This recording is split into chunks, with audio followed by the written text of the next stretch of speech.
Kung masyado lang po tayo mag-focus dito sa specific na mga items that can be charged sa ating 20%, gusto ko po kayong imbitahan na balikan po natin yung general policies po natin dito sa ating 20% utilization na sinasabing all development projects to be funded under the 20% shall contribute to the attainment of desirable socio-economic development and environmental management outcomes ng barangay at ng LGU and shall partake the nature of investment or capital expenditure. Kasi kung hahanapin lang natin dito sa mga specific na to, yung gusto natin i-program sa 20%, malilimitahan lang po talaga tayo sa kung ano gusto natin mangyari sa ating development fund. Tama po na maging creative din po tayo. Let's think outside the box. For sure, marami po na pwede lumabas na possible PPAs, Mr. Chair. Yes! That's what I want.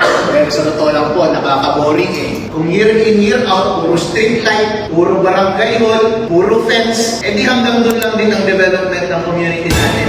Try natin ng ibang bagay po para kada hearing natin, excited tayo sa mga bagong bagay. Kasi po kapag hindi natin babaguhin yung gastusin natin, yun pa rin ang ginagastos natin in the past years, wag po tayo masyadong umasa na magbabago rin ang buhay ng mamamayan natin.